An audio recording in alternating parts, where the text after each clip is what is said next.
না, শুভেন্দু অধিকারী এক ছটাকও বদলাননি।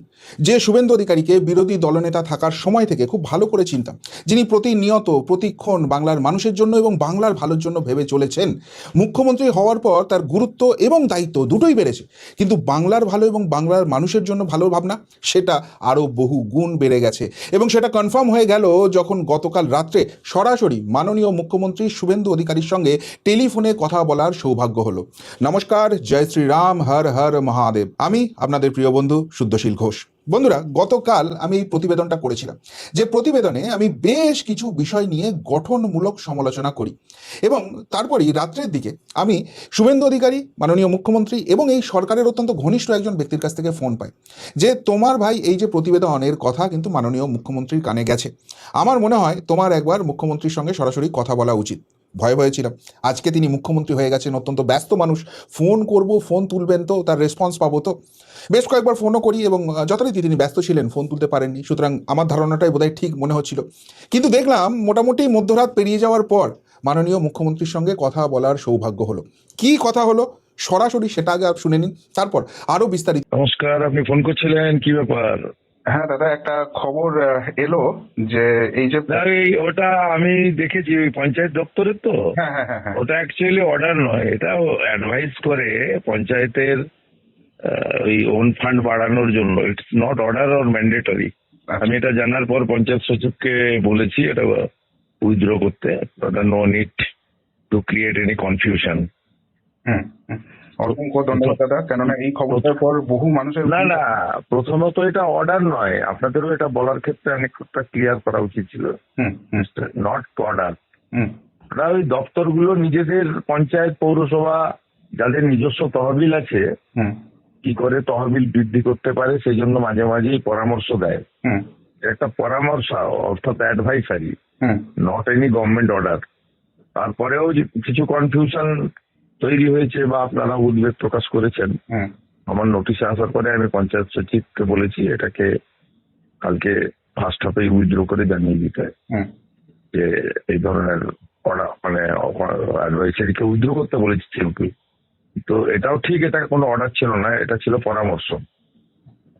একদম অসংখ্য ধন্যবাদ দাদা। আরেকটা বিষয়, একটু আপনার সঙ্গে যেহেতু কথা হচ্ছে, এই অন্নপূর্ণা ভান্ডার নিয়ে কিন্তু বহু মানুষের ফোন আসছে। তো মানে সমস্যাটা কোথায় হচ্ছে মানুষের, এটা কবে মোটামুটি রিজলভ হয়ে যাবে যদি একটু বলেন। এটা বহু সভাতেই আমি বলেছি যে ভেরিফিকেশন চলছে, হুম ভেরিফিকেশন কমপ্লিট হওয়ার পরেই যারা যোগ্য তারা পেয়ে যাবে। জুলাই মাসে 1,24,00,000 পেয়েছে। হুম তারপরে যারা আবেদন করেছেন তাদের ভেরিফিকেশন হচ্ছে, ভেরিফিকেশন কমপ্লিট হলে ভেরিফিকেশন তো চলবে 30-8 পর্যন্ত। হুম ভেরিফিকেশন কমপ্লিট হলেই যারা পাওয়ার যোগ্য তারা নিশ্চিতভাবে পেয়ে যাবে। ওকে ওকে। অসংখ্য ধন্যবাদ দাদা, এটা নিয়ে বহু মানুষের কনফিউশন ছিল, আপনি যে এগিয়ে এসে এইভাবে সাধারণ মানুষের পাশে দাঁড়াবেন, অসংখ্য না ধন্যবাদ। না, পাশে দাঁড়ানো না, এটা তো কর্তব্য। কেন, প্রথমত আপনাকে বলে দিই এটা কোনো অর্ডার নয়, এটা অ্যাডভাইসারি। হুম আর দ্বিতীয়ত এই অ্যাডভাইসারিটা নিয়েও যদি কনফিউশন হয়ে থাকে তার জন্য অর্ডার ওই অ্যাডভাইসারিটাকেই উদ্র করতে হয়েছে। আপনারা যে তথ্য পরিবেশন করেছেন এটা আংশিক সত্য, হুম কারণ এই ধরনের একটা পরামর্শ অ্যাডভাইসারি দিয়েছে, কিন্তু এটাও ঠিক, এটা অর্ডার নয়, নট ম্যান্ডেটরি। হুম। না, সেক্ষেত্রে একটা আপনার কাছে আবদারি বলতে পারেন থাকবে, এরকম আমরা বহু জিনিস পাচ্ছি যেটা পরবর্তীকালে দেখছি আংশিক সত্য হিসেবে আমাদের সামনে পৌঁছচ্ছে। তো যদি এই ধরনের কোনো খবর হয়, আপনি তো ব্যস্ত মানুষ, সবসময় তো আপনাকে পাওয়া যাবে না, একটা কি কোনো পয়েন্ট অফ কন্ট্যাক্ট পাওয়া যাবে যেখান না থেকে না, আপনারাও রিয়েক্ট করার আগে সংশ্লিষ্ট দপ্তরের কাছ থেকে কথা বলে নিলেই পেয়ে যাবেন।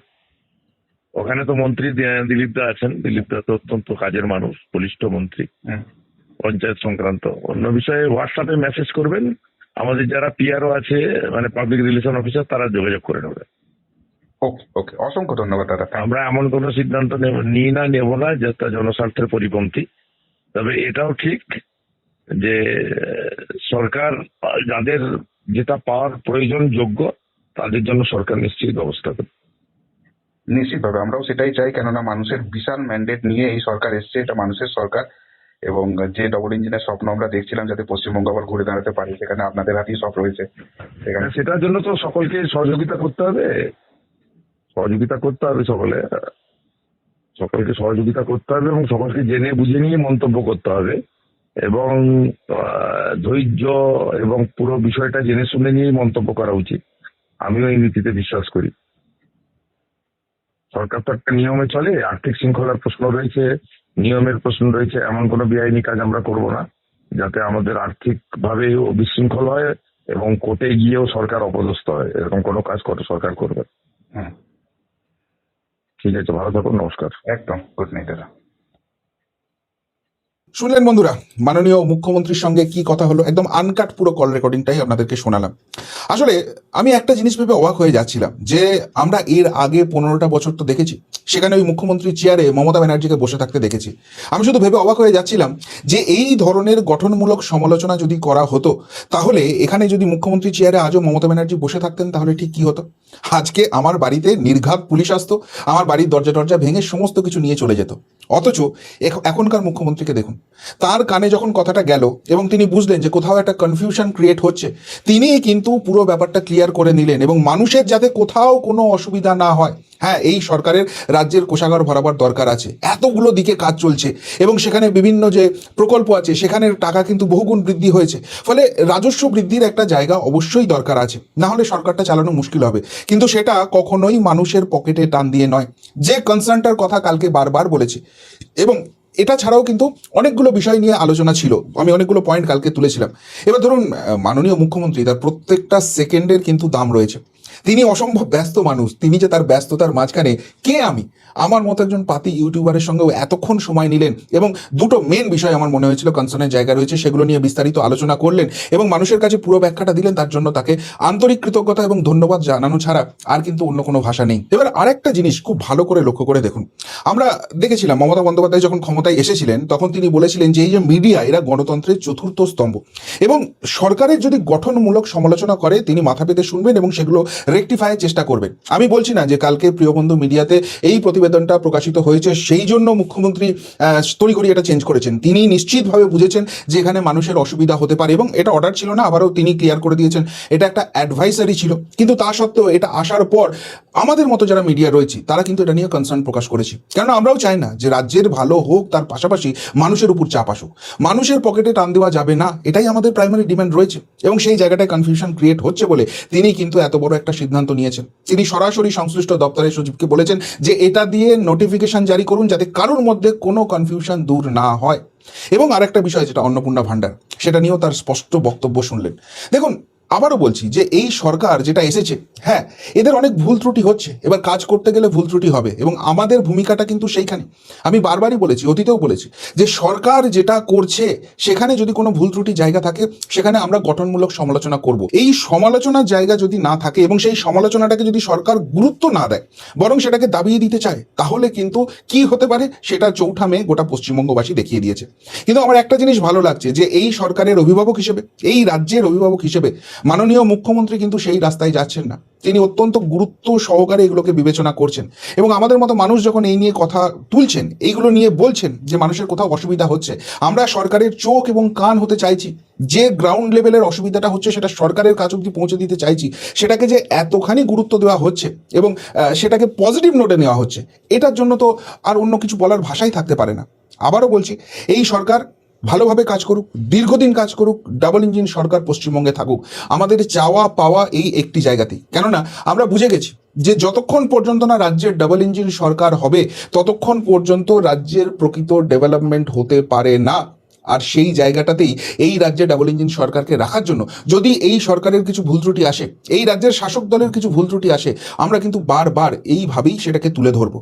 এখন সেটাকে যদি সরকার গুরুত্ব দিয়ে ভাবে, সেটা নিয়ে যদি আলোচনা করে, হতে পারে আমরাও ভুল করছি, সেখানে সরকার যদি যুক্তি দিয়ে বলে যে না আপনাদের ভাবনা চিন্তাটা এই জায়গায় ভুল, যেমন এক্ষেত্রে মাননীয় মুখ্যমন্ত্রী বললেন যে পুরো স্টোরিটা কিন্তু আপনারা জানতেন না, এটা জাস্ট একটা অ্যাডভাইসারি ছিল, এটা কোনো অর্ডার ছিল না, আপনাদের পুরোটা জেনে তারপর বলা উচিত ছিল, আমরাও সেখানে সংশোধন করব, কোনো রকম কোনো অসুবিধা নেই। কিন্তু এটা একটা পারস্পরিক আদান প্রদানের জায়গা, সেই রাস্তাটা যে এতখানি চৌড়া করে ওই পজিশনে বসেও রাজ্যের মুখ্যমন্ত্রী হওয়ার পরেও মাননীয় শুভেন্দু অধিকারী খুলে রেখেছেন, এটা তো পশ্চিমবঙ্গবাসী বোধহয় সামগ্রিকভাবে ভুলে গিয়েছিল। এরকমটা যে হতে পারে, এরকম যে সরকার চালানো যেতে পারে, এটা পশ্চিমবঙ্গবাসী দীর্ঘদিন দেখেনি।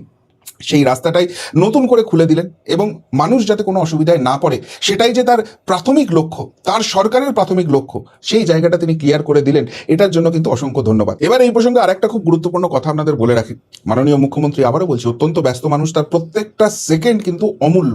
সুতরাং সেই জায়গা থেকে তার সঙ্গে তো খুব বেশিক্ষণ কথা বলা সম্ভব হয়নি, কিন্তু তার যে ঘনিষ্ঠ ব্যক্তির সঙ্গে কথা হয়েছিল তাকে কিন্তু আমি আমার বাকি কনসার্নের জায়গা বলেছি। তিনি বলেছেন যে তিনিও কিন্তু সেই পুরো জিনিসটা দেখেছেন এবং সহমত পোষণ করছেন যে কোথাও একটা মিসআন্ডারস্ট্যান্ডিং তৈরি হচ্ছে এবং এই সরকারের বয়স মাত্র 2.5 মাস। সুতরাং এই সরকার আরেকটু সময় চাইছে। এখনো পুরোপুরি যে প্রশাসনিক জায়গাটায় সেই গ্রিপটা তৈরি হয়নি। এখনো সিস্টেমের মধ্যে প্রচুর এমন রাঘব বোয়াল ঢুকে বসে আছে যারা পুরনো সরকারের ক্ষীর খেতে অভ্যস্ত ছিল। এখনো এমন অনেক কিছু জায়গা রয়েছে যেখানে সরকার হয়তো বুঝতে পারছে না, কিন্তু তার আগেই এমন কিছু সিদ্ধান্ত নিয়ে নেওয়া হচ্ছে যেখানে মানুষ বিড়ম্বনায় পড়ছে। সুতরাং সেগুলোকে সামাল দিতে একটু সময় লাগবে, কিন্তু যেভাবে প্রসেসটা শুরু হয়েছে তাতে করে একটা জিনিস স্পষ্ট যে এই প্রত্যেকটা জিনিস সরকারের গোচরে আছে এবং সরকার অত্যন্ত গুরুত্ব দিয়ে এগুলো বিবেচনা করছে।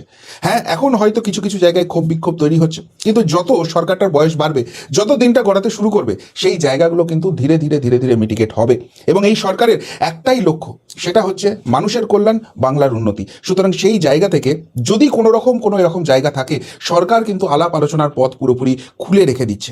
যারা এটা নিয়ে গঠনমূলক সমালোচনা করছেন তাদের মতকে অত্যন্ত গুরুত্ব দিয়ে ভাবনা চিন্তা করা হচ্ছে এবং সব থেকে গুরুত্বপূর্ণ, সেখানে সরকার পক্ষের যে বক্তব্যটা রয়েছে সেটা যুক্তি তর্কের ভিত্তিতে আলোচনা করে তারপর সেটা নিয়ে সিদ্ধান্ত নেওয়া হচ্ছে। একটা সামগ্রিক সমষ্টিগতভাবে কাজ চলছে এবং বাংলাটাকে যে সোনার বাংলা তৈরির আমরা স্বপ্ন দেখেছিলাম সেই লক্ষ্যেই কিন্তু সরকার এগিয়ে চলছে।